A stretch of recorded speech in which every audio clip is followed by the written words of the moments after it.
Tokoh Hizbut Tahrir Indonesia, Felix Yau, mencerca Presiden Prabowo. Menurut Felix, gagasan yang dilontarkan Prabowo untuk mengakhiri pembantaian Palestina oleh Israel dengan menawarkan ide pendirian dua negara yang berdaulat hanya setara sampah. Indonesia siap untuk menjalin kerjasama selama Israel juga mengakui kemerdekaan Palestina. Buat Felix, solusi dua negara bukanlah jalan keluar. Yang terjadi di Palestina, kata Felix, secara terang benderang adalah perampokan Palestina oleh Israel.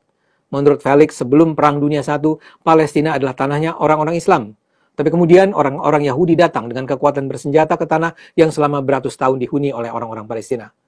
Mereka menduduki tanah Palestina, mengambil tanah di sana untuk mendirikan sebuah negara bernama Israel. Karena itu, Israel pada dasarnya, kata Felix, adalah negara penjajah. Dan solusi dua negara adalah sebuah cara untuk melegitimasi penjajahan. Kalau Indonesia menerima gagasan itu, kata Felix, itu artinya Indonesia mewajarkan semua kebiadaban dan kebengisan Israel. Berhadapan dengan negara-negara Arab di sekitarnya. Dan bisa dibilang Israel tidak pernah kalah.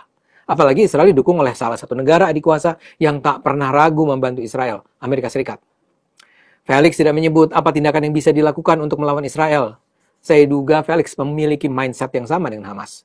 Mereka sama-sama percaya Israel harus dilenyapkan dari muka bumi. Karena itulah, Indonesia perlu berada dalam jajaran itu. Felix menilai gagasan Prabowo itu sampah. Saya rasa kata sampah lebih cocok dilekatkan pada kengototan Felix untuk melawan Israel. Yuk gunakan akal sehat, karena hanya dengan akal sehat, dunia akan selamat.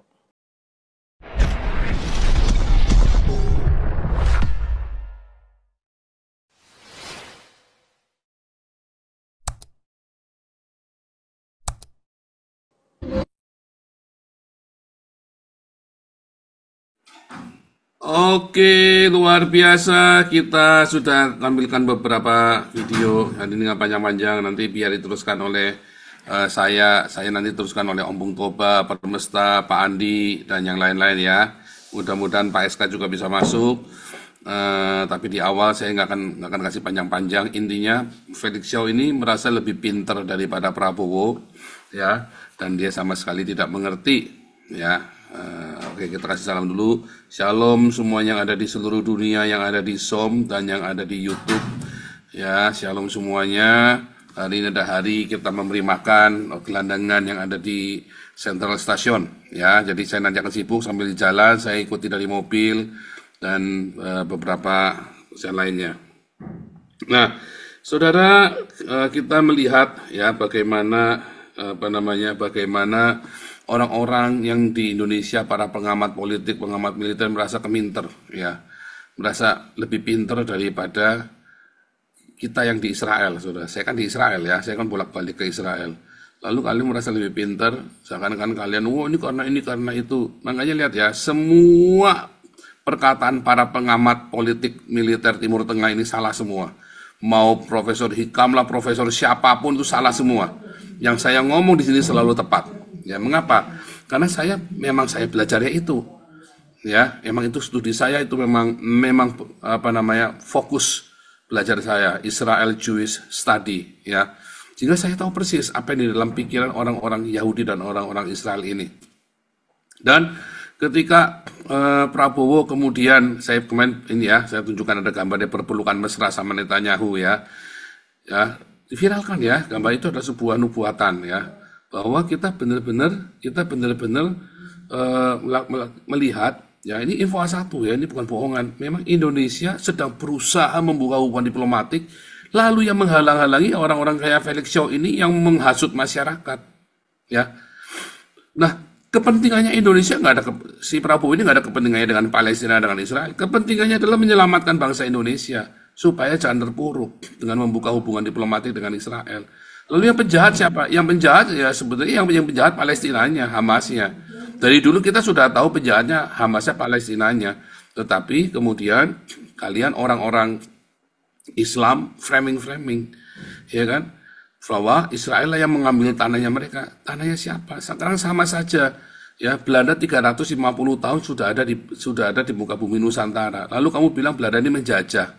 Lah, orang Palestina itu sebelum ada orang Palestina di tanahnya orang Israel ini, ya orang Yahudi itulah yang tinggal. Lalu kamu anggap si orang Yahudi ini yang menjajah, kan gila kamu ini. Sama saja seperti kalian mengusir Belanda. ya kan? Bagi Belanda, kalian curang, kalian sudah dagang dengan Belanda. Tapi bagi kalian kan Belanda yang menjajah, padahal kamu yang curang. Nah sama, bagi orang Israel, orang Palestina itulah yang mengambil alih tanah mereka, ya kan?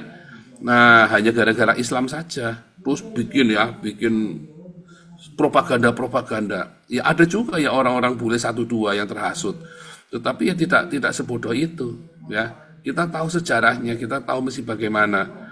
Tapi bagi orang-orang Amerika, orang yang lain ya, kecuali Donald Trump ya, karena Donald Trump itu sangat bergantung dengan Israel. Bagi orang-orang ini, yang bikin pusing adalah emang apa namanya kepentingannya apa sih negara-negara ini dengan Israel? Nggak ada. Negara-negara ini tidak punya kepentingan apa-apa dengan Israel kecuali Amerika. Dia punya kepentingan kenapa?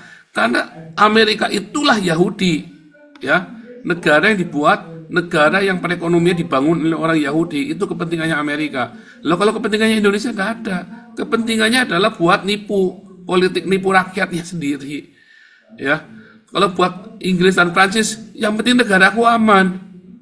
Nah itu yang banyak tidak disadari oleh orang-orang ini, tujuannya, motifnya. Oke, nggak pakai lama, ya. Ini sini sudah ada Ompung Toba. Ompung Toba silakan langsung masuk Ompung Toba supaya jangan kelamaan. Ompung Toba, lalu Pak Teddy tolong sambung dengan Pak Andi ya. Silakan Ompung Toba sudah jadi co-host.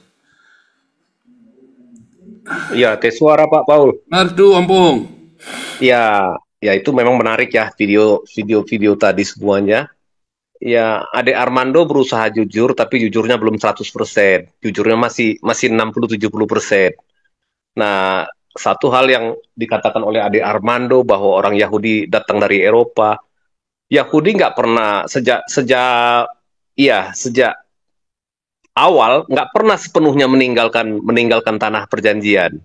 Tetap ada pemukiman-pemukiman Yahudi, sebagian di dataran tinggi Golan dan di wilayah yang ada Israel sekarang. Nah, sementara orang-orang Ujlim ini baru datang ke wilayah itu pertama dulu tuh sejak mulai kekhalifahan ini Umar bin Khattab mereka masuk ya. Mulai makin lama makin banyak, kemudian menguasai situ daerah itu, terus kemudian masuk dinasti Muawiyah gitu kan. Mulai ya mereka menguasai ya daerah sekarang Damaskus itu ya, daerah Suriah sekarang, kemudian mulai melakukan persekusi terhadap Yahudi, terhadap orang Kristen juga, akhirnya orang Yahudinya terpaksa berserak, tetapi Yahudi tidak pernah sepenuhnya meninggalkan tanah perjanjian atau tanah Kanaan. Nah, disinilah ada sebagian sejarah yang ditutupi oleh Ade Armando sebetulnya.